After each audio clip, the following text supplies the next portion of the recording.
How cool is that? We already had people waiting to get on. Oh my gosh. Guys, as always, just take care of some business first. Let's subscribe. Hit the subscribe button, smash it, whatever you want to call it.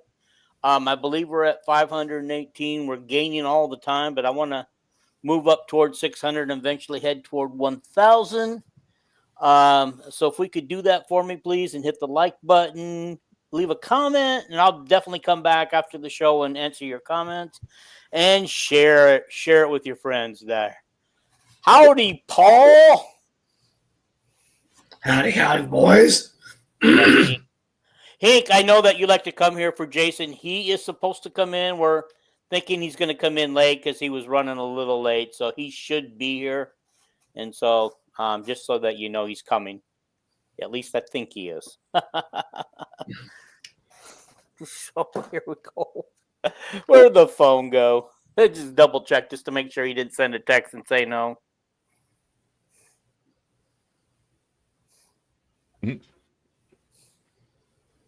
Nah, nothing from him. Okay. So, guys, I wanted to start this show out. We're going to talk a little bit about the schedule coming up here in just a minute. The time schedule, the football games and stuff, and just get you guys' individual reactions to it. We're going to talk a little bit about the SEC, Big Ten trying to schedule games with each other, in the effect that it might have on it. And in the event that it happens, I'm going to ask you guys each to tell me who you would like to see playing Iowa and who you would not like to see playing Iowa. Just out of curiosity. And I don't, care. We're not likely to be paired up with the big boys anyway, Alabama, Georgia, and all them. We're likely not to see that, but that's fine. I'm okay with that. Also, too, I want to talk a little bit about the men's basketball roster and where you guys think we stand with it. And I also want to talk a little bit about the football playoffs expanding to 16 teams next year and going to a straight seeding this year with our 12. And that's kind of interesting with the seeding. I kind of want to talk about that and just kind of talk about it a little bit. Then I kind of want to get into the men's basketball roster and their non-conference games and what they're up against there. And if we get time there. And I also told, guess what? The men's basketball tournament is considering expanding as well. My understanding is nothing set in stone yet, but it's coming. How many games it could be? They've talked about 72, 76, maybe even 80. And we're going to get your reaction to that, guys. We will get your reaction to that. So, okay, let's do this. Can I bring that up? Okay, cool. All righty, here we go. So the some of the TV times and channels have been announced, right? All right, we got Albany on August 30th at 5 p.m. on FS1. Guys, what do you think of this? Opening game against a team, what is this, an FCS level team? Albany? Yes, I think so. I believe so. Okay. I mean, how are they in FCS level? Are they going to the playoffs? Because honestly, a 5 p.m. start to this game, to me, this should be more like 11 p.m. time. And actually, yeah, I agree with Tink on this one, Hink. This is a weird football time. This is not a time you normally see for football kickoffs. Well, I think, one, it's probably good for Iowa that it's an evening game because, those late August games in Kinnick are absolutely brutal heat-wise.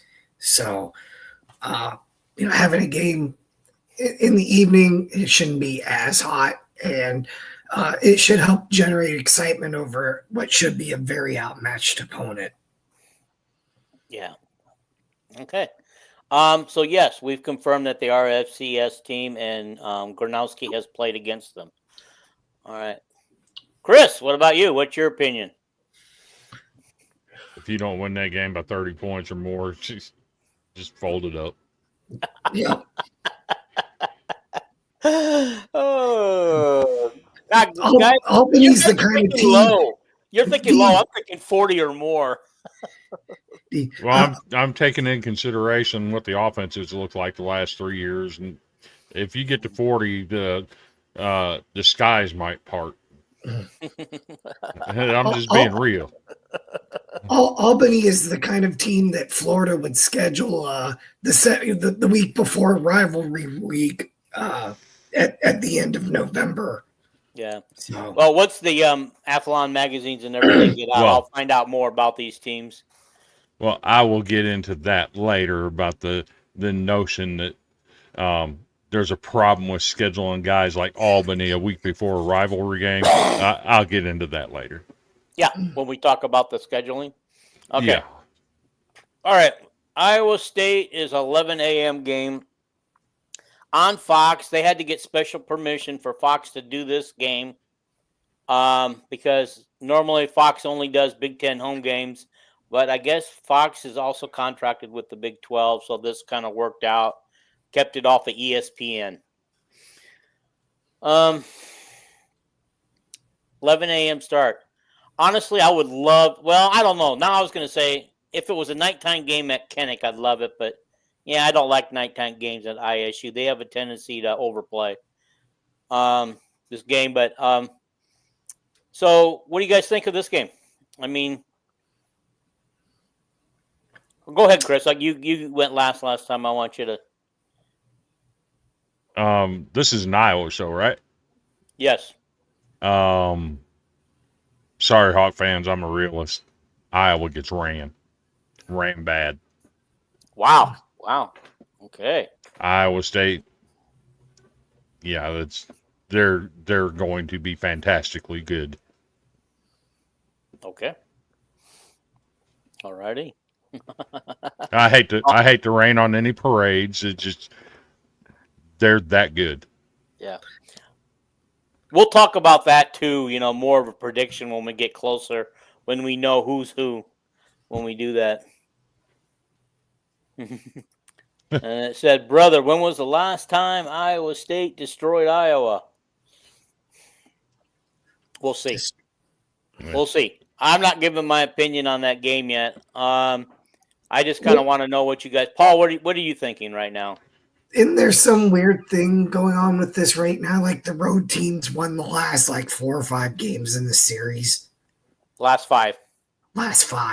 So yeah, maybe that's the trend for us to hang our hat on. Mm-hmm. Yeah. Iowa State has not won, I believe, in Iowa State in their own stadium for a long time. I have to go back and look. It's been a while. Yeah. It's been a while. Okay, so I don't know about this game. This game does scare me. I'll be right up front and say it scares me. I just kind of want to get a feel for where this team's going to be at, who's playing and everything before I actually go out on a limb, which we will do the week of the Iowa State game. And then and only then do you get my official prediction and score. Do we get ran? It's a possibility. Iowa State has that. They have that great offense. They have a great quarterback. They have great wide receivers. The difference will be, and the difference in this game will be, do we win or keep it close? Depends on our DBs and our everything in the backfield, because they'll burn these guys easily on throwing the ball. So if our defense can hold serve, okay. All right, Hinks doesn't think they have any elite wide receivers. They usually do. They had 2 or 3 get drafted. They did. Man, and they went early too. So okay. All right, what do you guys know about UMass? They're my next on the thing. It's 6:30 BTN home kickoff. Iowa fans should be good and drunk for this one and yelling and screaming and probably a half empty stadium. This Terrible. Is Cook just giving back since he coached at UMass before he coached at Iowa. Mm-hmm. Yeah. I don't know anything about UMass. Are they another FCS level team? I believe they are. Mm-hmm. Yeah. Yeah, okay. Another bye game. I also thought that they went to the playoffs too. I got to do some homework on these teams because I got to know. All right, so we play a Saturday night game. Tink says yes. Okay. So we play a Saturday night game against UMass. Then we got to turn around and go Friday night at Rutgers. All right. That'll be a tricky game. Hmm. That'll be a tricky game. We've done this before. Yeah. We have gone around on a short turnaround and done Friday evening games. Well, we have the Nebraska game every year is Black Friday, so yeah, but that's a morning game this year. To answer your question, to answer your question about UMass, they were 2-10 last year. Got it. They're not a playoff team. Never mind. No.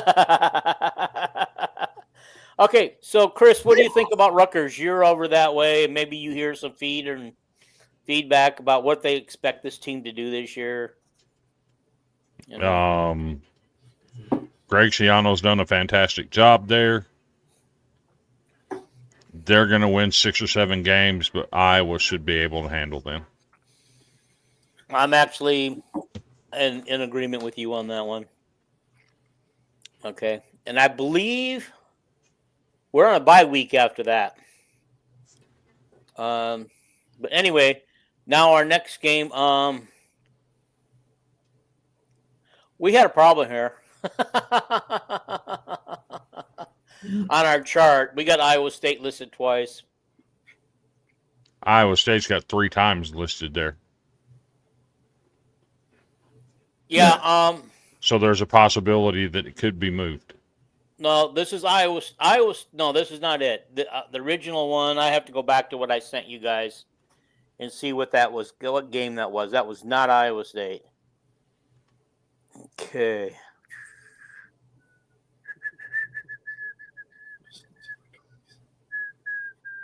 It's going to be our second Big Ten game. It's probably a home game versus.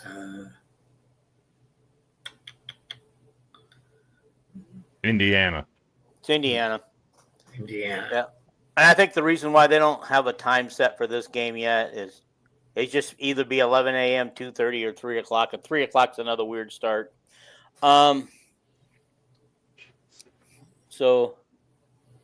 Okay, let's just see what we got here. Let's see if we're going to catch up on some people. All righty. Rutgers has Calamanis, whatever. Yes. What's a Calamanis? Quarterback. He was the quarterback in Minnesota and transferred to Rutgers. Oh, so we got experience against him. Good. We won't be totally left in the dark. We'll know how to get him. Because I think we smoked Minnesota last year. Okay. I don't think going out east on a short week I don't like going. Well, they said that on going west, but going east should be a lot easier. And it's only one time zone, central to east. Yeah. It's not Pacific time to. I will say this. Typically, West Coast teams that travel to the East Coast don't do well. That's college or pro. But I think Iowa should be fine going into Rutgers. I think they handle that game. Again, I think Rutgers wins 6 or 7 games. Schiano's done a fantastic job there. But I think Iowa's got enough that they can get it done. Okay. So the Indiana game on September 27th. So that is not the bye week. The bye week is the following week. Darn, I wonder if I can extend my stay in Iowa one more weekend so I can go to the Iowa-Indiana game. 11 a.m., 2:30, 3 p.m. Kind of a weird time again, except for the 11 a.m. start. I think this is going to be more about where the teams are currently at. What have they done so far? Is Iowa 4-0 coming into this game? Is Indiana 4-0 coming into this game? Are they both 1-0 in the Big Ten? We'll soon find out. So this is going to depend on the game time there. And then, of course, the game I'm looking forward to, SC, November 15th, 2 or 2:30, which should be noon or 12:30 my time. I've already got my ride set up. I got to get my tickets bought. But we're going to go down there and we're going to enjoy ourselves on a Saturday afternoon football game at the LA Coliseum. Can't wait. Oh, there you go. That should be fun, actually. What's that? That should be fun. It's fun. I've been to a couple of USC games at the Coliseum with a buddy of mine who was a USC fan, and also went to 2019. I went and watched the 49ers and Kittle destroy the Rams inside the Coliseum. Yeah. CJ Beathard was still part of the team, but he was on the sidelines in street clothes. So, but yeah, that was a fun game because every time we turned around, Kittle was doing something. And speaking of the devil, everybody, my calendar for the year, I flipped over to June and look who my June person is.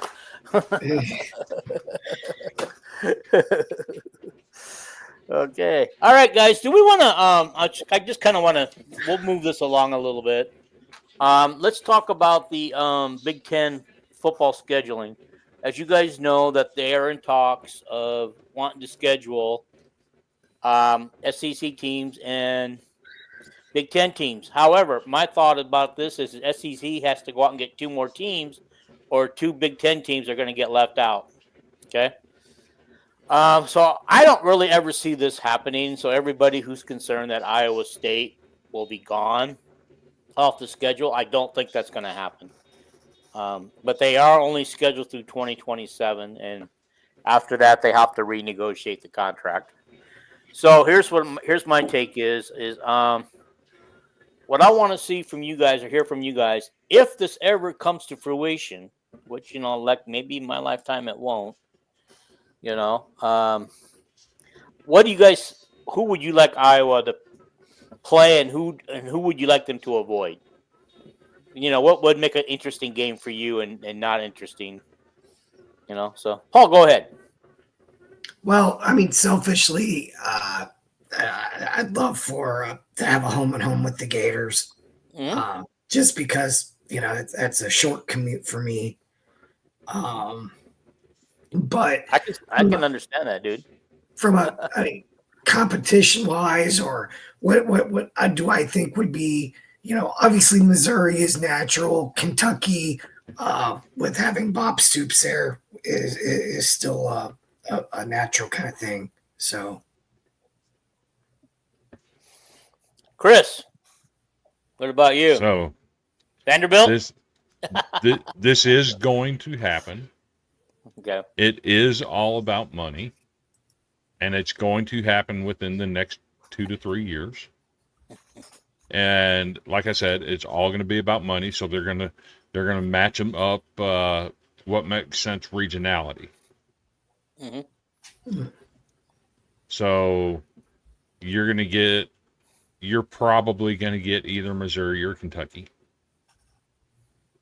and Illinois is going to get the other one. Oh yeah, Illinois and Missouri have a real good. Illinois and Missouri already play each other on a yearly basis, so that probably won't change. So that's already set in stone. So you're probably going to get Kentucky.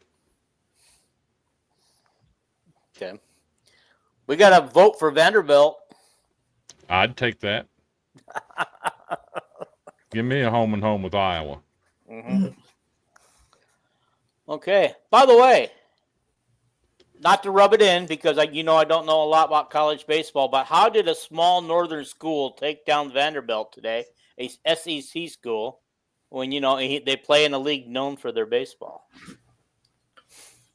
It happens.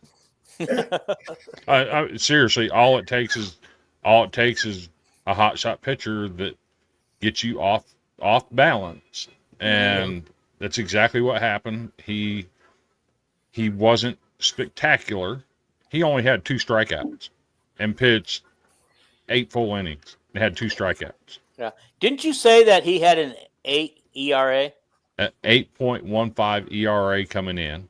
Mm-hmm. He had 2 strikeouts for the game. But what happened? This is a carryover from Friday, right? So Friday, their ace come in there and just handcuffed us. We were no hit for 6 innings on Friday night against their ace. Oh, wow. And sometimes that's all it takes. But as the game went on, you could see our players start to press. They started swinging at everything.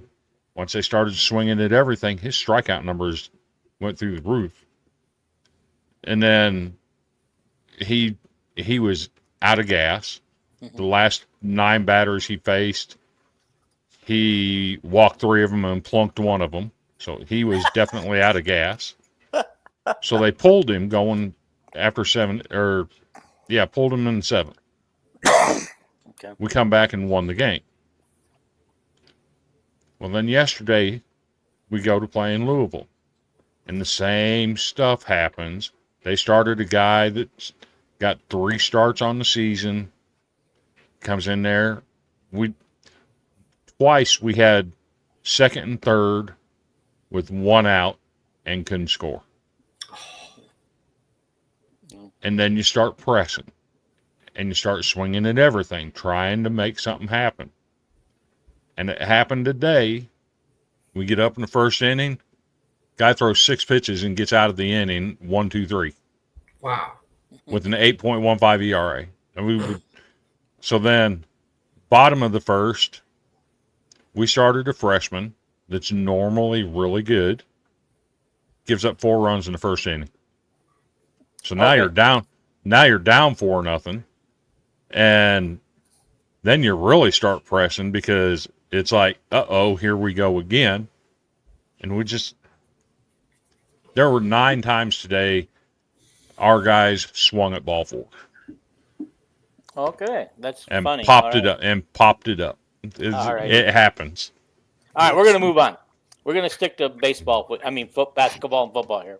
All right, not sure I would like to play the SEC every year so that the loser already has a loss and then you're out of the playoffs if you have 3 losses. Is this kind of part of the reason why they want to play each other so that a 3-loss team has a chance to get into the playoffs? 100%. That's what it's about. It's also about getting teams in. And I can tell you from bits and pieces I've gotten from certain people at the SEC meeting last week, and I'll quote an SEC athletic director. Currently, the Big Ten has passed the SEC in football. They've won the last two. Because we won the last 3 national championships. You've won the last 2 national championships. 3. Michigan won it 2 years, didn't they? No, you're right. You're right. Michigan did not win it 2 years. So they've won 2 in a row. Mm-hmm. And in reality, the SEC is only 16-13 against the Big Ten in the 2020s. So the Big Ten has passed the SEC.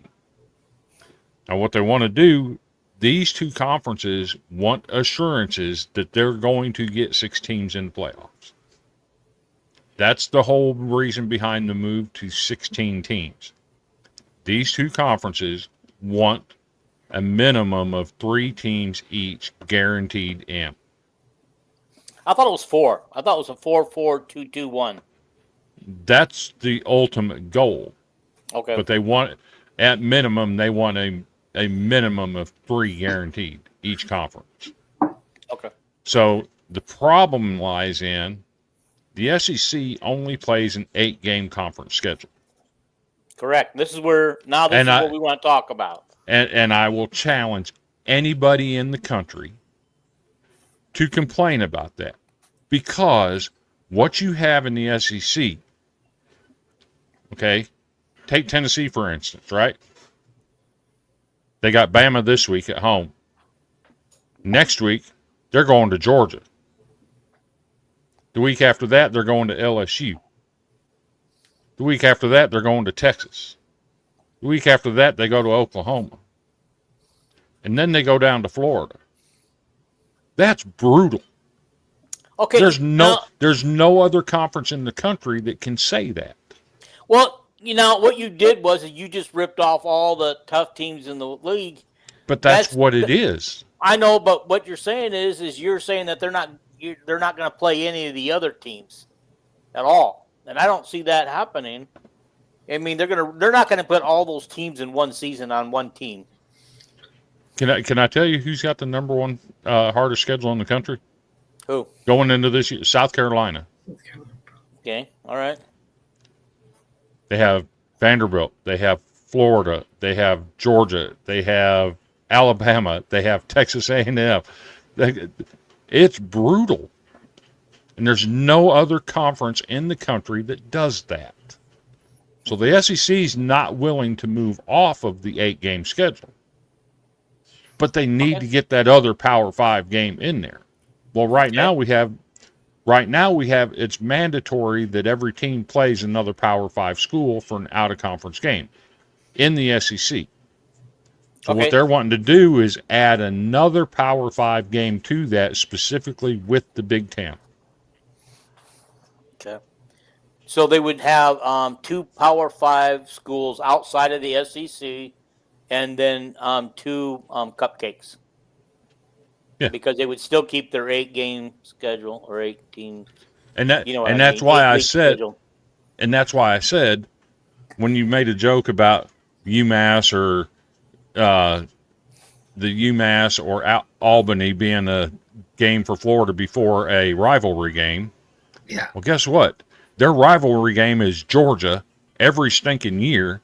Well, no, their rivalry game is Florida State. No, their rivalry game is Georgia, and it's a state law in both states that it cannot be played in a home field because it's such a rivalry. Oh, it's played right here. I live in Jacksonville. Yeah, so it's played in a neutral site every year because it's such a rivalry, and they play that every year. Okay, just a question for both of you there. Playing in Jacksonville, is that really neutral territory? Absolutely. Yes, it's not. Absolutely. It's not on Florida State campus, or is it Florida? Nope. You said Florida. It's not on Florida campus, but it's still in the state of Florida. Well, you know what? Never mind. I'm wrong because it's right on Jacksonville's right near the border of Georgia. You're right. Exactly. Yeah, you're right. Yeah, my bad. Sometimes my brain don't work until I talk it out. But to Tink's point that we need to go to 9 games, that's not going to happen because nobody else in the country plays a schedule like teams in the SEC do. They don't. Well, I think the Big Ten's going to get that way with Oregon, Washington, USC, and UCLA. UCLA is not good. Washington is mid at best. Okay. And then you got your Northwesterns, your Purdue's, your let's see, Northwestern, Purdue, Minnesota. I mean, you got these teams that absolutely are not good ever. Yeah. Yeah. Here's how we could keep Iowa game rivalry going: is if the Big Ten drops to 8 games, conference games, then we could do an SEC plus an Iowa State game and still have our 2 cupcakes. And that's a whole thing. It's everybody's trying to make the SEC's change to conform to them. Well, no.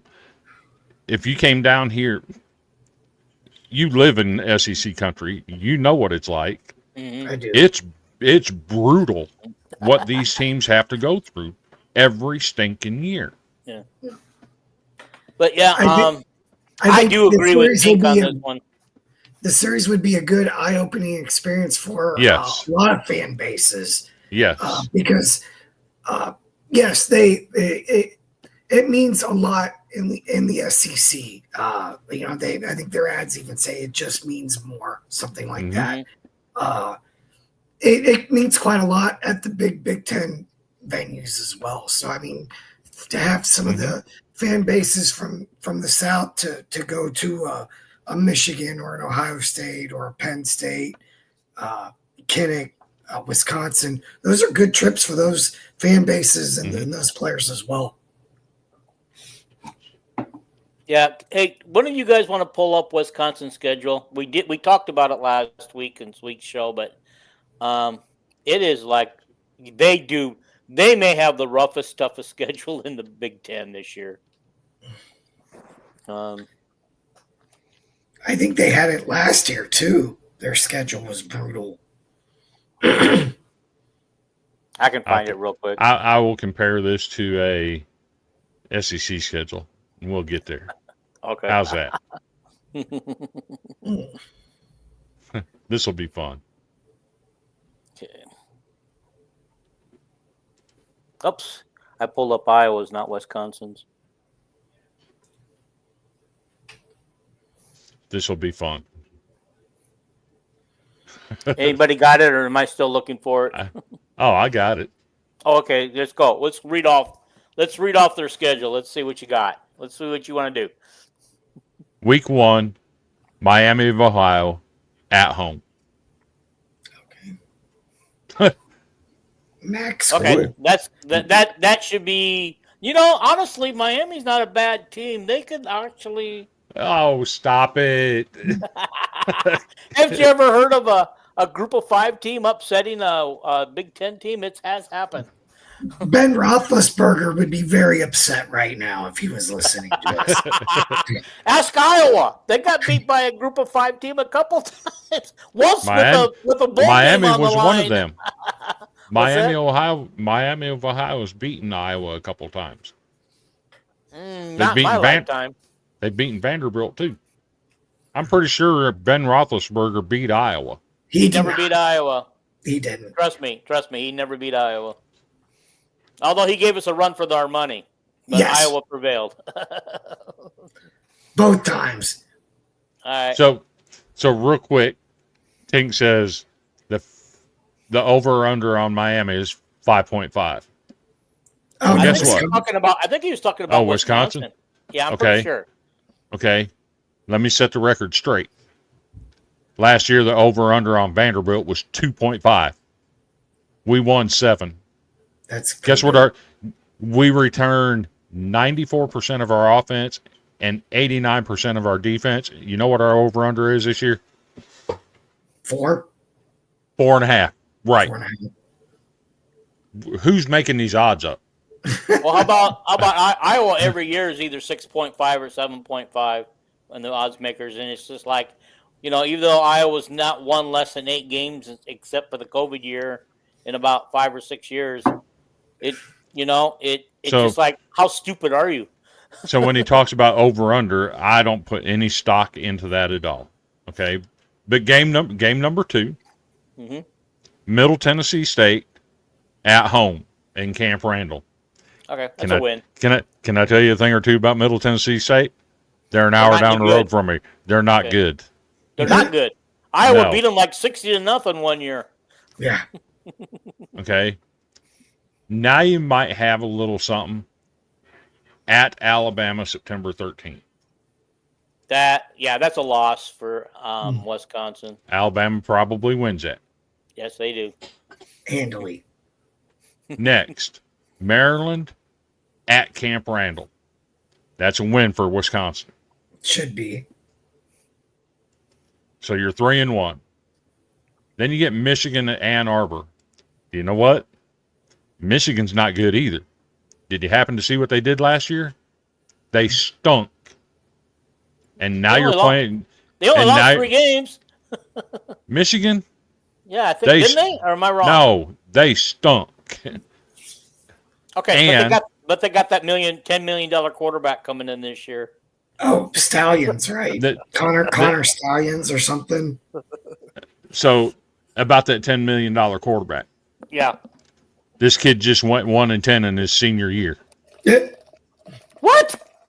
Did he have nothing at the high school level to work with? He went 1-10 his senior year in high school. So how do we know how good this guy is? Hype from going to football camps. That's it. That's all it is. His name is Bryce Underwood, guys. Do I believe in Bryce Underwood? No. That's a win for Wisconsin. Okay, all right. I will give it to Michigan, but I'm going to let you have it. I'm going to let you have your moment here. Next up, Iowa at Camp Randall. That's a 50. Yeah, that's a 50-50 game. Mm-hmm. And I'm going to give it to the Hawkeyes right now. So right now, I have them at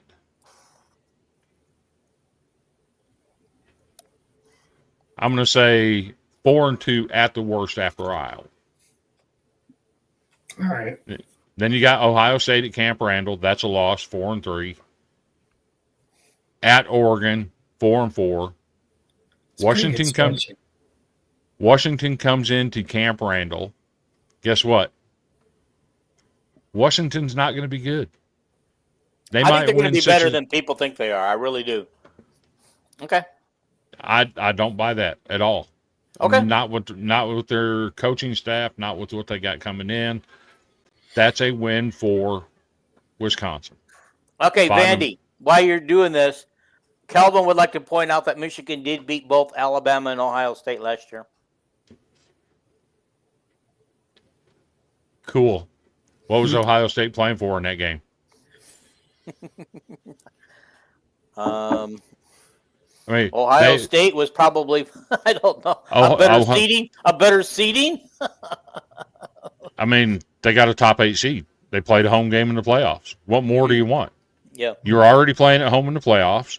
Mm-hmm. You're already in the Big Ten championship. Mm-hmm. So what were they playing for? Well, when it comes to Michigan, Ohio State, it's a huge rivalry. You're playing for the bragging rights for a year. And now that we know that Michigan has won like 4 or 5 years in a row over Ohio State, there's rumors that somebody's job might be on the line if he doesn't at least beat Michigan this year. They're not going to fire a coach that just won a national championship and wins 12, 13 games every single year. It's not going to happen. So this is not Nebraska is what you're saying. No, it's not. So, all right. I'm just having fun with you. I'm just having fun. And then they go to Indiana. I think Indiana gets that game. You're 5-5. And then Illinois at Camp Randall. Let me tell you something. Illinois, look out, because that team might be challenging for the Big Ten championship. That's a good football team. Brett Bielema was a good coach. Yes. I agree. So now you're 5-6. And he knows how to win in the Big Ten. Yeah. You're 5-6. Yeah. Okay. Go ahead. You're 5-6. Then you go on the road at Minnesota, who's going to be absolutely horrible. You're going 6-6. I don't agree that Minnesota's going to be all absolutely horrible. I got them as a middle of the road team right now. And that's only because, of having to play some of those other teams. Minnesota has been on the verge of being a decent team for the last few years. Honestly, they're a scary team. So let me pull up a random SEC school. Okay.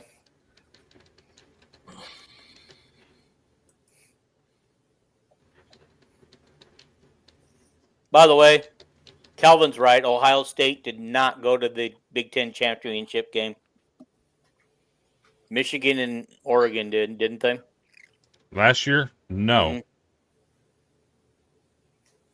The Big Ten champion was the Big Ten championship was Oregon. Yeah, Oregon won. Yeah. Yeah. Penn State. It was Penn State. Penn State. Penn State, yeah. Oregon.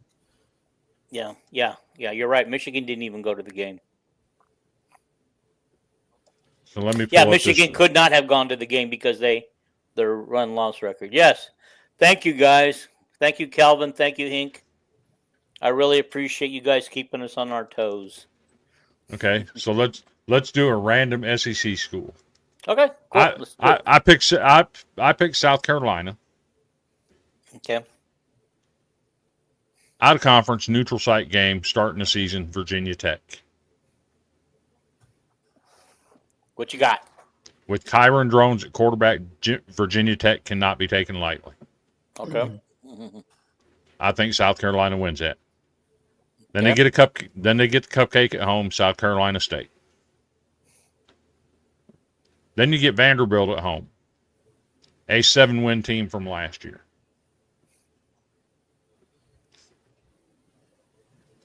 Then you go to Missouri, who's won 10 games each of the last 2 years. And then you come home, you get Kentucky, That should be an easy win. And then you're at LSU. Oof. Then you're home against Oklahoma. And then your homecoming game is. Wait, before you go there, Oklahoma had a rough season last year. Are they due for another rough season? I think they'll be better. Okay.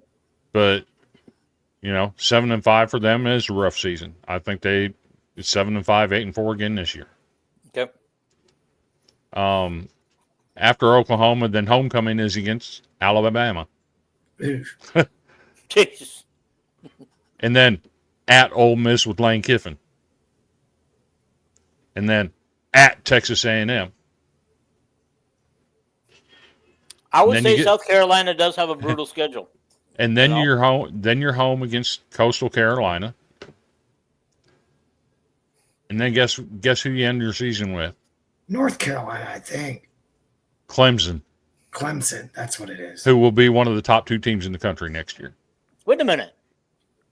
Is that their outside Power 5 game? Because Clemson's they have 2 team. Yeah, they have 2 Power 5 games. Yeah. Okay. Out of conference. All right. Okay. All righty. But they're only required to do 1. And like I said, people can say what they want to about the SEC playing 8 conference games. That's why. Mm-hmm. It's because every team in the SEC has a schedule just like that. And they have those protected rivalries with another non-Power 5 or another Power 5 like Florida has, Florida State. Mm-hmm. Yeah. And who you expect to be pretty good usually. And then they usually, you have Georgia has Georgia Tech and and that. So a lot of those SEC teams, they have, like Iowa and Iowa State, they have rivalries with other Power 5 schools. Missouri, Illinois. But there's just no other conference in America that your teams play something brutal like that year in and year out. It just doesn't happen. Okay. This is a good place to throw in our little commercial break real quick, guys.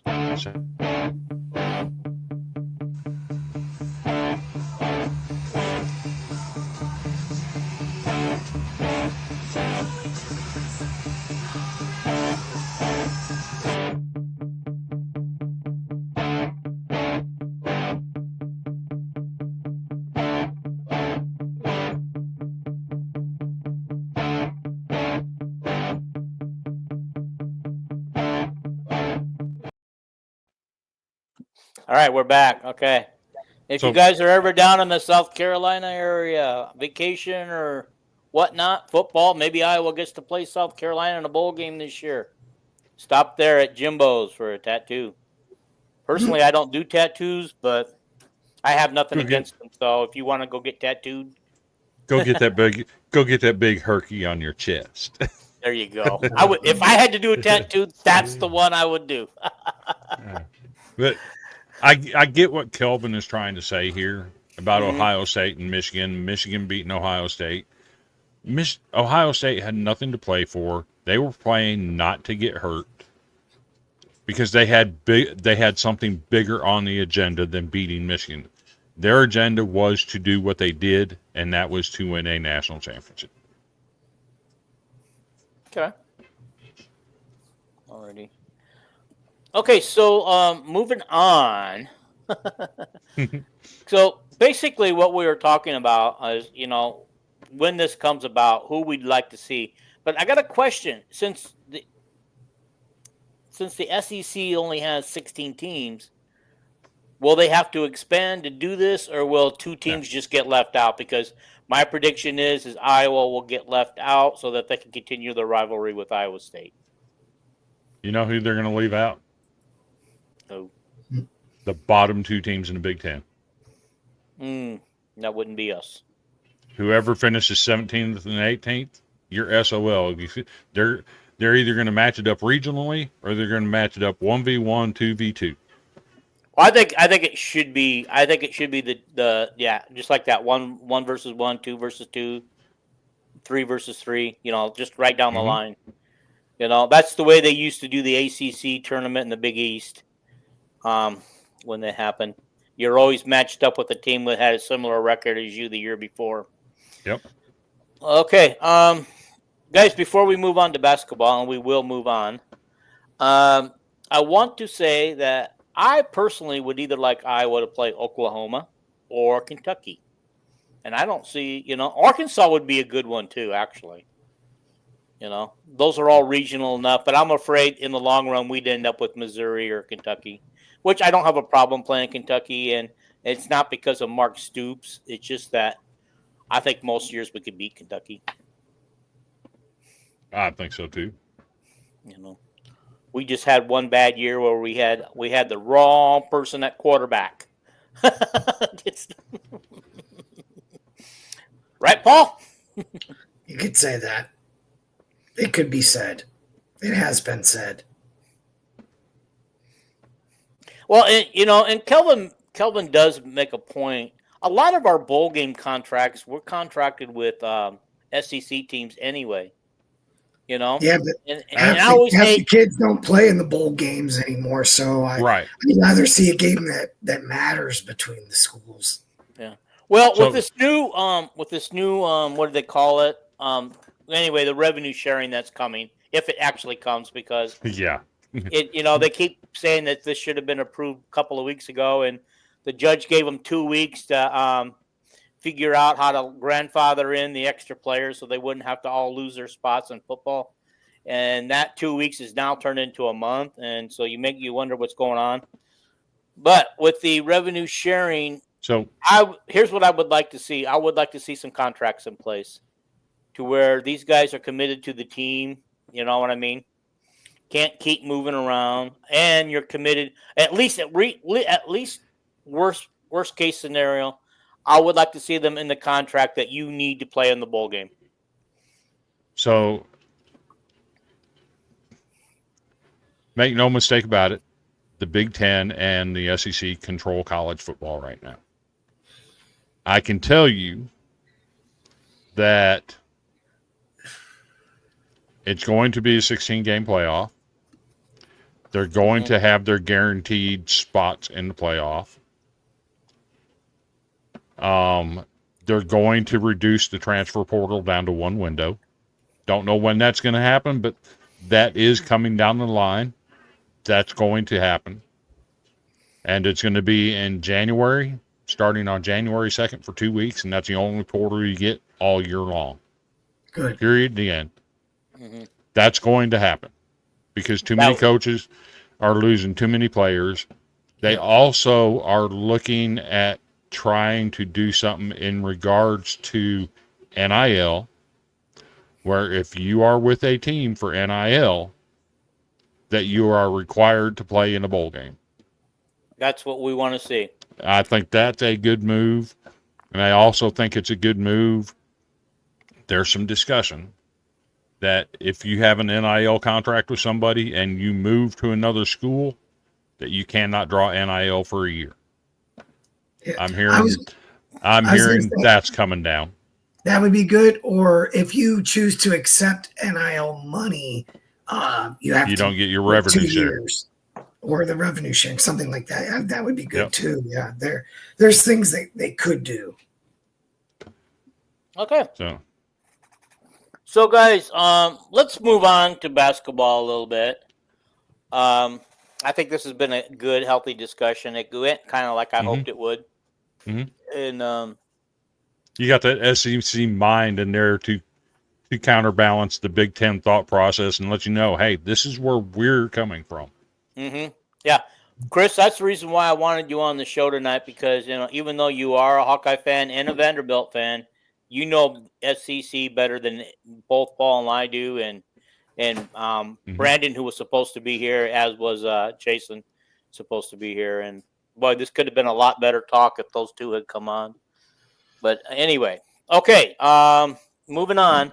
All right, first thing I want to talk about is the non-conference schedule is starting to take shape for the men's basketball team. All right, November 4th, they got Robert Morris. December 11th, they got Iowa State in Ames. they got Bucknell and Des Moines, which, and then, of course, on December 20th, which they say they're playing in a neutral court. Yes, they're not playing on the Iowa City campus, but don't think for 1 minute that's a neutral court. That's a home court advantage for Iowa all the way when you're playing Bucknell. Okay. But then I wanted to back up. They're playing in this. I don't know how this Akrishi series works. I forget who the winner was. They beat USC, and I forget who the winner was, but it was a non-power school from a non-power conference, the winner of the thing. And I'm not sure how this is going to work. Okay. But Iowa goes to this series, and I want to show you guys all the teams that are in here. Okay. I should probably put it up so everybody could look at it. Iowa, Minnesota, Tulsa, UNI, Fresno State, Ole Miss, Grand Canyon, Pepperdine University, St. Louis University, University of San Francisco, Colorado, Stanford, Utah, San Jose State, Santa Clara, Washington, Loyola of Chicago, University of Nevada, San Diego, and Cal Baptist are all schools that are going to be in this tournament. And they listed as a 4-day tournament, but Iowa's only listed to play 2 days of it with no games yet. And I'm not sure how this will work in the long run. Calvin says, NIL regulations and transfer regulations will be shot down by the courts. Oh, so. Okay, well, the courts have already screwed up the... So here's what's going to happen. And I promise you, it's coming. There is, I'll say it to you this way. Last summer, there were 3 proposals in Congress to regulate NIL. When it becomes a federal law, the court's hands are tied and people cannot sue about it because when it becomes law, it's law. So I can tell you one of the proposals has been brought up by Tommy Tuberville with specific help from Nick Saban as an advisor. And it does include things like players have to have a CPA that is unrelated to them. It has to be a licensed CPA.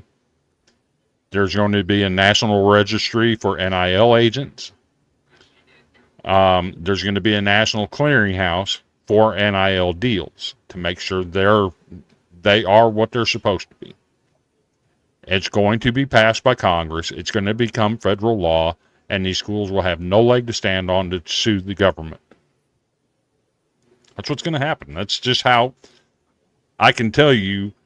When I say I know people and I have my contacts, I can tell you Tommy Tuberville is pushing this bill in the Senate. Okay. How interesting that Auburn and Alabama are working together. Right. Yeah. And honestly, something's got to change. They let these horses out, and it's going to be hard to go corral them and bring them back. What they've done, and so I don't know, but it's I don't know. It's just funny how it is. Welcome, Ben. Thank you. I know you've been on this show before. We appreciate your coming back. If you haven't already subscribed, people, go ahead and subscribe right now and hit the like button while it's right there in front of you, and it's directly in front of you. Just hit it. Okay. Okay. So. Courts rule on constitutionality of federal laws. It's how the NIL started. Court overrides laws. That's not how NIL started. That's not how it started. We'll go back to basketball in a minute. Just go ahead and get your NIL. How you perceived it started. It started because a player from Southern Cal filed a lawsuit that his image was used in a video game for EA Sports. Correct. And he got no money for it. Correct. That's how all this started. It didn't start with federal laws and government rules. That's not how it started. Exactly right, Jordan Bohannon. No, it was Ed O'Bannon. Yeah, Ed O'Bannon. Yes. And then the Supreme Court ruled in O'Bannon's favor that players are allowed to make money off of their name, image, and likeness. Yeah. Well, I don't know that Jordan Bohannon actually started the NIL. He was a big proponent of it. Him and Caitlin Clark. Went and pushed hard for it. Caitlin Clark had nothing to do with it. It all started because of a lawsuit filed by a USC or UCLA basketball player. Yes, correct. I know that. I know that for a fact. No, what I'm saying is those two went and sat on a panel, and you know how they sit in front of a judge court, and and they talk on these little microphones, and they talk to these judges and whoever else. That's what Caitlin Clark and Jordan Bohannon did. Yeah, Caitlin Clark was part of a roundtable discussion in the United States Senate with Nick Saban, the Cavender twins. There were some coaches and some players. It was a very good thing. I watched the entire 9-hour hearing. So it was amazing to watch. And here's the thing. You think about kids making money off their NIL, name, image, and likeness. The Cavender twins have transferred 4 different times in 3 years. And ended up right back at the same school they started. All for money. It was all for NIL deals to promote their social media presence. And guess what? Listening to them talk in that Senate hearing, there's something being left behind here. Let's not forget that these are student athletes. Yep. They're students first. And I can tell you that education in regards to NIL is being left behind because the Cavender twins are not very smart. They're business savvy, but they're not smart, if that makes any sense. Mm-hmm. Yep, great story. Iowa's most famous player, Niall Kinnick, he has a statue at his stadium, and he's, actually dressed in his Letterman's jacket. He's got his books in his hand. He's not wearing a football uniform. Nope. And it was because they wanted to highlight that he was a student athlete. Mm-hmm. Yeah. Well, that's a great idea. When I think about that, our one Heisman statue sitting in front of the stadium, and then I go to Heisman Park in Norman, Oklahoma, to where they got, I lost count how many Heisman statues they had sitting out front, but every one of them was wearing a football uniform. Mm-hmm. Football pack. Here we go. It goes out. Courts just overruled roster limits that Congress agreed to. I thought what they overruled is that they're okay with the limits, but they want to grandfather in these rosters so that these kids didn't lose a spot to play college football or lose a spot in college. So like when we had like 130 people on the roster, we could have kept 130 this year or grandfathered in maybe some of those and not get down to 85 and 110, I believe we're at, or 105. 85 and 105, yeah. As a member of the FWAA, the Football Writers Association of America, and the NCBWA, the National Collegiate Baseball Writers Association, I can tell you roster changes are real and they will be enforced. Mm-hmm. There are limitations on rosters. Yes. Yeah. Oh yeah, they are. But as we going to say, there is a lady judge who refused to without an agreement to figure out how to grandfather in the players that got caught in the cold.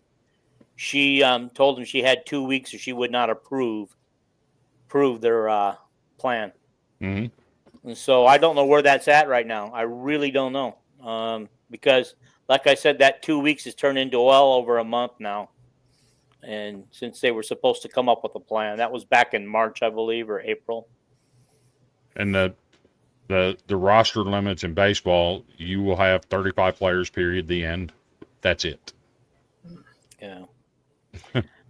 I just think, I mean, I know what it's doing. Everybody's going to have the same amount of money. Everybody's going to have the same roster limits.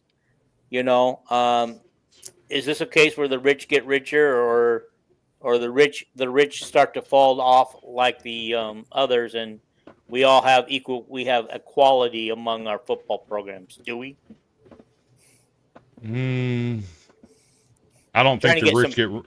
I don't think the rich get richer, but I think because of roster limitations, there's going to be some guys that would normally go to an Alabama or Georgia that end up going somewhere else because there's just not room for them. Right, right. And I agree with that. But Hink's got a point here.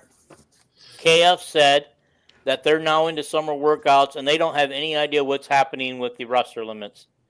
Right now, they're trying to comply with what was originally set with. But, you know, there are teams who didn't do what Iowa did and start trimming the roster. There are teams that never trimmed their roster hoping that something big would happen. And, you know, and I'm wondering what teams are out there that have higher roster right now, still have 130, 40 people on their roster.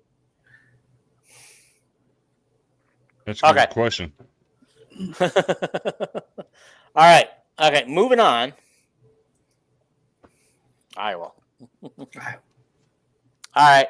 I'm just going to just talk real quick about the remaining roster of the basketball schedule and see what you guys kind of think about the new coach and can these guys compete in the Big Ten? Because I'm excited for a new era of Hawkeye basketball, but I'm also being realistic because I haven't seen these guys play a full season in the Big Ten and, you know, how that will come out. But most of these guys are Drake. I think there's 6 Drake guys on this roster. We got some high school kids coming in. We even got a son of the coach coming in. Boy, we just keep getting the sons coming in, don't we? Mm-hmm. Sons playing. Okay, so and plus we only had one had 2 holdovers actually, Cooper Koch and Jacob Cook. Yeah, and I don't understand. Peyton McCollum doesn't understand that either. And the guy who signed on the 21st and has already decommitted, that was actually a mutual decision between him and the school. I think both parties had second thoughts on that from what I'm hearing. And then you notice as soon as that guy decommitted, Peyton McCollum was added to the roster. How fast was that, guys? How fast was that? Do you think they were doing that? Nepotism. Yeah, we don't get why. Okay, so honestly, go ahead. So I can tell you that it's not going to be called nepotism because while he may be joining the roster and have a roster spot, if they're doing it the way I think they're doing it, where the coaches' kids don't count as scholarship, they get free enrollment and all that kind of stuff. I think he's a roster player that's not on scholarship. Okay. Yeah, that's cool because honestly, I believe Tyler Shash's brother, I can't remember his first name. I think it also begins with a T. Kelvin will tell me. He says that they're going to get 1 or 2 more guys. They got enough money to get at least 2 more guys. But he says they're starting their summer workouts this week, and he says we don't really know. Hack, get in here. You got the link. Get in here.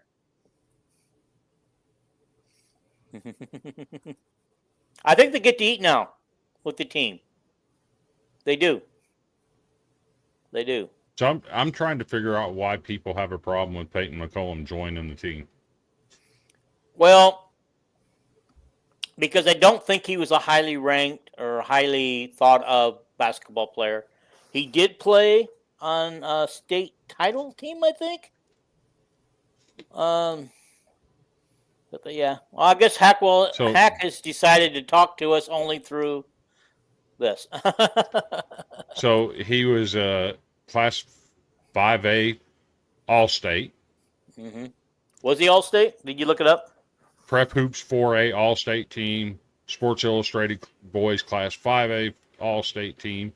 Shot 51% from the field, 40% from three, averaged 13 points, 5 assists, 3 rebounds, 1 steal. He's first team all conference, all district in Maryville, Missouri when they were down there.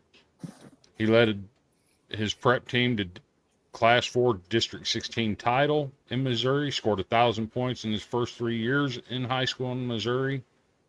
The kid's a baller. Yeah, it sounds like it. I don't understand why people would have an issue with that. No, the only question I got is he just seemed to be like an afterthought that they put him on afterwards. Hey, he's Trey Buchanan's replacement. Yes, he is. But because he was announced right after he announced he was leaving the program. So I mean, it sounds like his stats are good, so it just seemed like the timing of it was weird, and it didn't seem like he was being recruited, and and of course our famous news media people, nobody was talking about him as a possible person to come and play, right? I mean, I get it. I mean, not the whole time people have been talking about this roster, not one person's ever mentioned, oh, Peyton McCollum's out there. He's a senior this year. I wonder if they would consider giving him on the team. Probably because they probably thought he was going to go to Drake and was going to stay with Drake, even though his dad left Drake. I mean, I think it makes sense. I think he's going to be a rostered player that's not on scholarship. Yeah, well, that's probably true. I'm going to agree with you there, and I believe the coaches' kids get to go for free, right? Or and in a lot of cases they do. Okay, it's probably part of the contract. And that's something that happened in at Kentucky with their women's program is a 3-year player at Kentucky was left without a roster spot, but the coach's daughter was given a roster spot despite her having far less stats than the girl that had been there 3 years. Mm-hmm. Yeah. Hank, I'm going to put this one up here. You already got it up there. Okay. Tyler Shash's brother Josh, who's now an assistant coach on the team, has said that they're going to get at least one more, possibly two, and they have enough money to sign two. So I think what they're taking the theory now is practices start this week, the workouts start this week. They will now see these guys together and see what they actually have and don't have, and what their needs might be, and what their needs aren't. So they might get those last one or two pieces later in June if they can find somebody. Okay. Okay. It says here. Okay. Ben Clark says it's because Link had his kids on the team, and people want to forget about Link. And McCaffrey and Ferentz. Yeah, Ferentz and yeah. Well, Link. I mean, he's talking about little Licklider, right? I mean, Yeah. Licklider being on the team. Yeah. That guy was an awful point guard. I mean, for life of me, could not figure out how that guy could be a point guard at Division I level. Off topic, Friday nights are for high school football. Guys want to talk about that? Speaking of high school football, mm-hmm. I mentioned this to you the other day in my chat. A former high school football coach in the state of Iowa that was an assistant on the state championship team, that was an administrator at Waverly Shell Rock, announced his retirement this week. Waverly's always had some solid teams. How long was he on that team coaching? He was with that school for 18 years. Okay. Yeah. So long before I was ever thought about.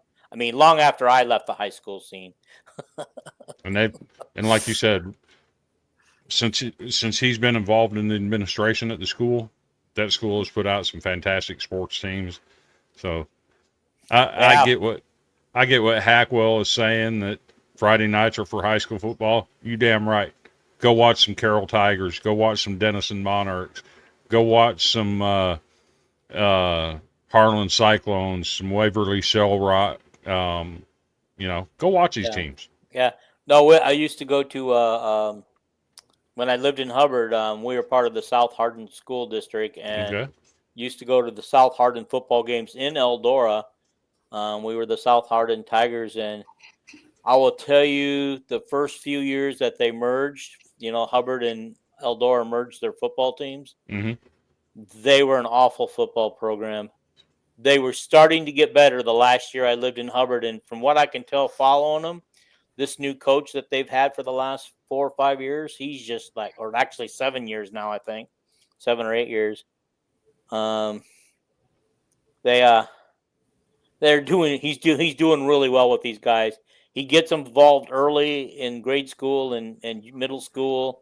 He starts running all the high school plays with the middle schoolers, and I've had the privilege of watching some of these kids grow up in the football program. And we used to take our big grill out there and sell hamburgers out at the Friday night stuff, and it's just like, how fun is that? Hank, got a question for you. Are you willing to tell me where that was close to your town? Were you Iowa Falls, maybe? Iowa Falls. I also went to a few Iowa Falls football games. Late 1980s. I believe it was like 86, 87, somewhere in that time frame. Where Iowa Falls actually had a really, really good basketball team that made the state tournament. Mm-hmm. I remember that. Yeah. Okay, rolling story. I know where. Yeah, rolling story. Yeah. Okay. Yeah, Hank, I think we played you. I think South Hardin played you in some sports, didn't we? I think we did. At least when I was there, I thought we did. Okay, yeah. Story City. I like that Story City. I like their little downtown. It's so small townish. He says, yes, we did. Football. Yeah. I hate the way Iowa does, though. They change the districts and changes the teams every year, don't they? I mean, every few years. Every 2 years, I think. Yeah. One time we had Columbus, and I had already left, but my team in Waterloo, Columbus, I think they were on with the same program with Grundy Center, South Hardin, Iowa Falls. They were playing all those schools. And then all of a sudden they moved him up and then started playing him with Osage. And I actually went to one of those games and watched Osage destroy my school on a Friday night. But Clear Lake and all those schools. And then now I don't even know who they're playing with anymore. So, and I'm the same way, like Denison. Okay. For 2 years, they'll be in the South, in the Southern District, and be with Harlan and Lewis Central and Atlantic and all them schools and Carroll. And then they'll be there for 2 years, and the next 2 years they'll send them north and put them with Spirit Lake and Spencer and Lamar's. They can compete with the South schools, but they can't compete with the North schools because it's a different brand of football. Yeah. The northern why do ones they keep changing them like that, though? I mean, I don't understand why they keep changing. Why can't you stay in the same district you're in until you've either outgrown that district or shrunk out of that district? I agree. Stop changing them every 2 years. But like the differences in high school football, the northern schools in Iowa, for some reason, they throw the ball all over the field. And it's like up and down the field, just throwing it everywhere. In the southern part, they're more run-oriented. They like to run and pound the ball. Mm-hmm. And if you're used to playing this way, and then the next 2 years they jack you up and put you up north, you're not going to be able to compete up there. Okay. As I said, a rolling story is going more to the air raid. That Highway 30 divide right there, north of Highway 30, and you better be air raid or you're not going to compete. Yeah, I'm ashamed to admit that I spent 15 years living in Hubbard and spent a lot of time in Story City and Ames. I actually, once I moved to Hubbard, I spent more time in Ames than I did Iowa City. I can't believe Ames still only has one high school. Yeah. How is it? Waukee and Ankeny both finally broke down and got 2 high schools. And West Des Moines is still not going to get in a second high school. They refuse to do so. You know, they want to be the power in the state because they're afraid if they get a second high school that they might not be able to push Dowling around anymore because Dowling will become the bigger power. Which, you know, Dowling usually is anyway in football and stuff. Well, Des Moines got what? Hoover and Dowling, and is Lincoln there? Is Lincoln still there? Yeah, it was when I was there. You know, all them schools in Des Moines, it's hard to say you're going to be the one. Oh, I did not know this. This is how long I've been out of Iowa. Ankeny and Waukee are both talking about adding a third high school. And he told you Lincoln and Roosevelt, east, west, north, south. Do they have a south, Des Moines? Wouldn't that be SEP, Southeast Polk? That could be, yeah. There you go. There you go. Yeah. Oh, Southeast Polk has got a nice campus. Oh, that's beautiful. It is. They got some money over there. Okay, that would be Lincoln. Okay, yeah, so, yeah, North, I think, is where my cousins went to high school. So it can't be easy like Sioux City. You got north, east, and south. Yeah. When South Sioux is Nebraska, and then you got Heelan. Yeah. Make it easy. Yeah. Waterloo used to have Columbus, east, west, and while I was in high school, it was new, and Central. Now Central no longer exists, and now I hear Waterloo has decided to combine the 2 remaining high schools, east and west, and build a whole new campus. And I think they're talking about building it where Central used to be. If anybody from Waterloo, correct me if you watch this, correct me on that if I'm wrong, but that's what I read. I've been out of the area for so long, I don't even know anymore. I haven't lived in Waterloo since 1986. So you were around at the time when Iowa passed a state law that in order to remain a school in Iowa, your graduating class had to have the same number of representatives as the state legislature. And that's when all the school sharing started. Yeah, when they started, making schools, 3 or 4 school districts combined.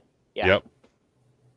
Because you had to have, if the Iowa State Legislature had 97 people in it, you had to have 97 people in your graduating class. That's a weird number. It's just weird how they decided to do that. Yep. I graduated with 275 kids, just if anybody curious. So I went to Denison until my sophomore year. We had 225 in that class. Yeah. I transferred to Manila. I had 33 in my graduating class in 1987, and it was the last year of Manila High School before they joined with Erwin Kirkman. Hey, gosh, you're a lot younger than I thought you were. You're about Molly's age, give or year or take. Yeah, I graduated in 87. Yeah, I think she was 89 or something like that. I could be wrong. But yeah, okay. No wonder you're in love with her. Yeah, okay. Isn't ex-Hawk John LaFleur? Did I say that? LaFleur? LaFleur, yeah, LaFleur. It's coaching Heelan. Guys, I could know who I'm talking about, but when I look at the name, I try to pronounce it differently. And it's just like, gosh darn me.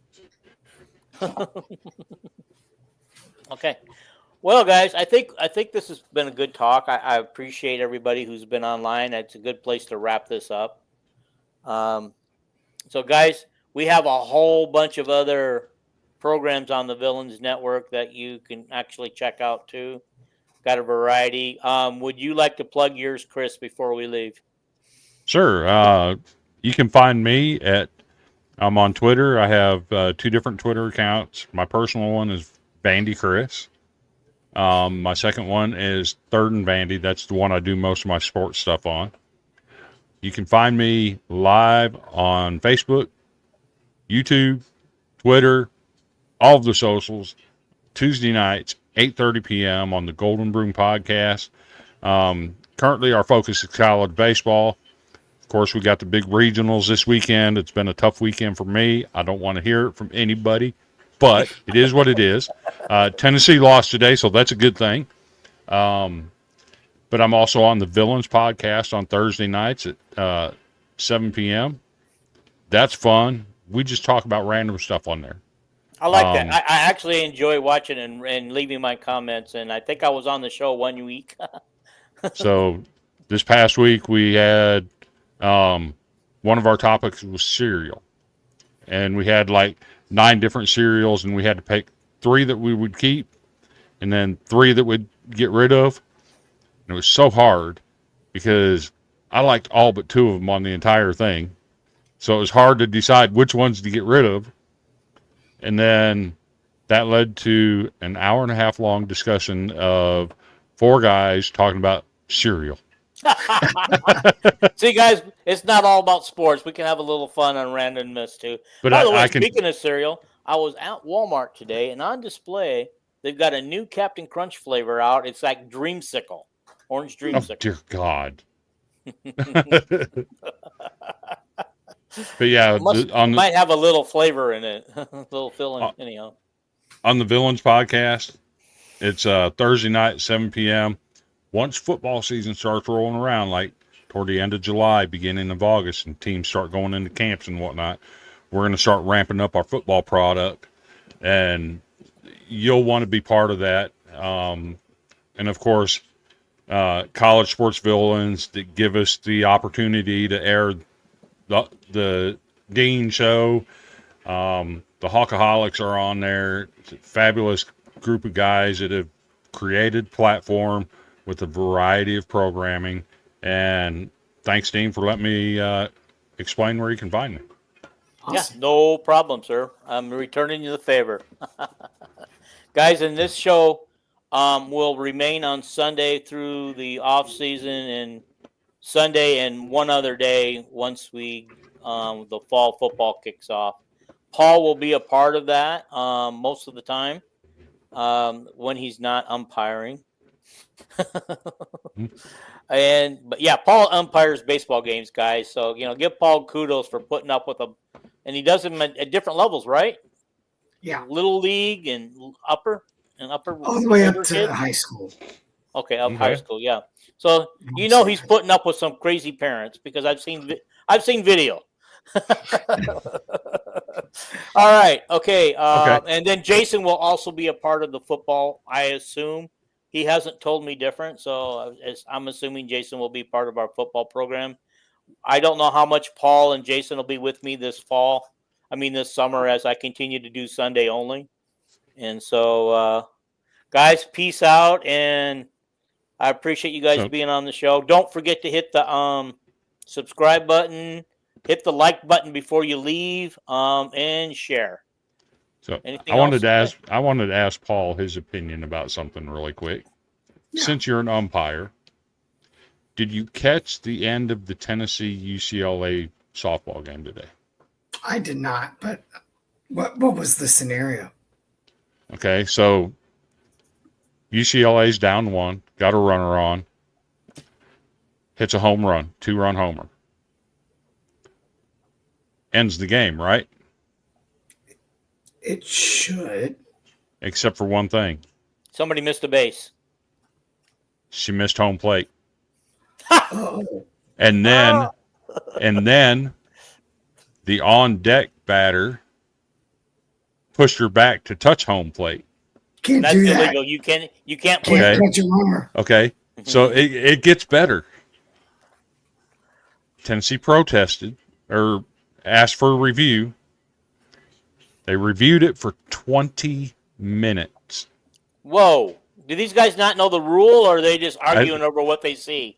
They reviewed it for 20 20 minutes and came back with the ruling.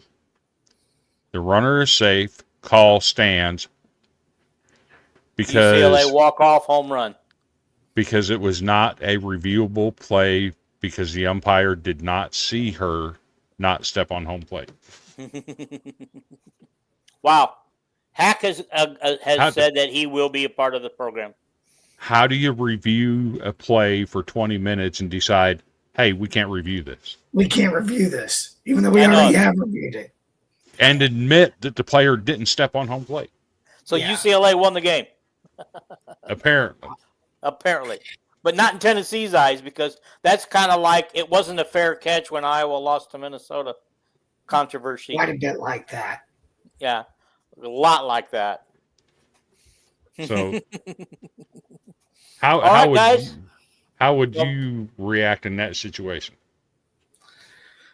Well, I mean, I've never got to umpire a game with the benefit of instant replay, so that Gotcha. presents a different challenge than. But I will say this: for me, I can't call what I don't see. But if the challenge was timely, or maybe even if the umpire didn't see them not touch home plate, they had to see the teammate pushing the runner to go back and touch home plate. You would think he had to see it, right? You saw one or the other. Then the question, what were you looking at? Yeah, what were you looking at? If you weren't watching the girl miss the plate, what were you looking at? Because aren't you supposed to watch her hit the plate? You should be. Okay. Kelvin says he thinks Tennessee won in extra innings. So I'm not sure. I didn't watch it. I don't know anything about it. And then Saturday night, there was a call in the Oregon baseball game where a kid from Oregon hit a walk-off homer that would have won the game. And he didn't hit a walk-off homer. He hit a ball and guy was coming home. Throw comes in, gets past the catcher, but the catcher's left leg is in the baseline in front of the plate. Okay. So right? he doesn't have the ball. Okay. Okay. Guy comes in, starts to slide like less than a foot away from the bag, and as he's coming down, his knee goes straight into the knee of the catcher, but his hands go up around his chin, and it looks like he pushed him off. Pushed the catcher off? So the call on the field was Contact. Runner's safe, but he's ejected for malicious contact. But then they reviewed it, and the review came back and said, no, the run don't score. That's malicious contact. He's out of the game. So I'm like, wow. How is that malicious contact? I don't understand. The catcher was in the way. He was interfering. Well, I thought that was illegal. The catcher has to get out of the way and give the runner the space. Am I wrong? I played catcher. Catcher. I was never allowed to get on that baseline, and I was always told to get behind it. So both can be true. That could be interference, and it can be malicious contact as well. If your slide is not proper, and given that he was like a foot away from home plate when he went into the jump to slide, so it would have been like he's coming straight down on the plate.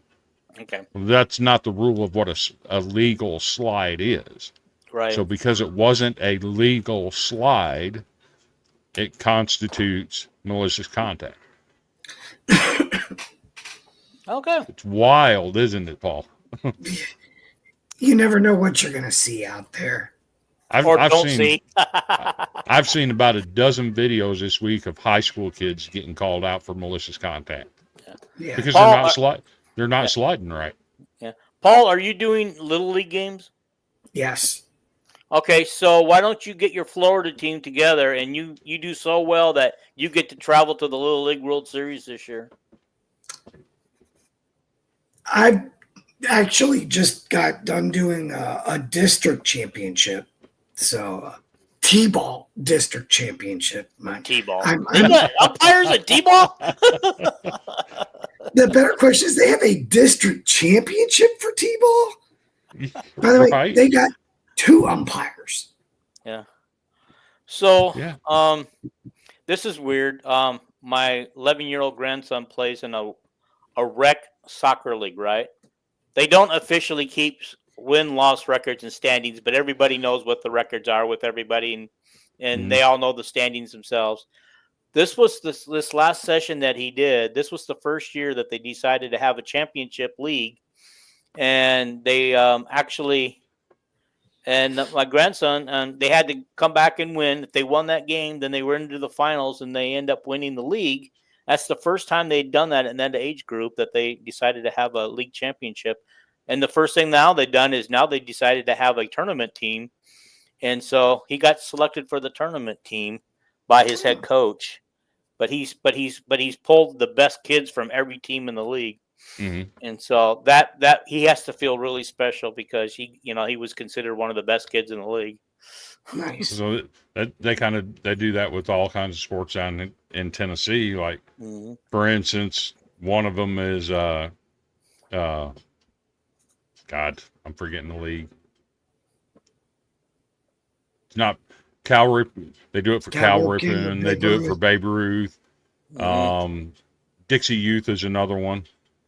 And you'll play a league in your town, and then you'll create an all-star team with the best players from all the teams, and then you'll go into district tournaments and play a district tournament with certain teams in your area. And then those city teams, if they win the district tournament, they'll go on to the state tournament, and it gets really big into the regional stuff. And yeah, we did that with when I was coaching AYSO soccer. That's exactly how we did ours. And I always look forward to the end of the season. I'd always put together a select tournament team, and we would do that. And so I would always take the best players from my team and then fill in with the best players from the other teams. Even around here, 5- and 6-year-old teams will go play in a World Series somewhere. See, this is what I don't like. I just hate the fact that the 5-6-year-olds, the young kids are already getting into this tournament thing and travel team, and you know what I mean? I just think it's stupid. I mean, it wasn't like that when I was younger, I think Paul would agree with me here. If anyone ever tells one of your children or grandchildren or whatever that they have to play travel ball to get noticed and be successful, slap that person in the face. I don't condone violence, but that person is so wrong. If you're talented, it doesn't matter if you play travel ball or not. True. If you're talented, talent finds talent. Yeah, this is what happened. I lost a lot of my good soccer players to travel soccer. I did eventually coach travel soccer, but the coach at the high school level, when these girls went and finally became high schoolers, he just told them the first day when everybody was out, he goes, if you played club soccer, you've made the team. If you didn't, you didn't.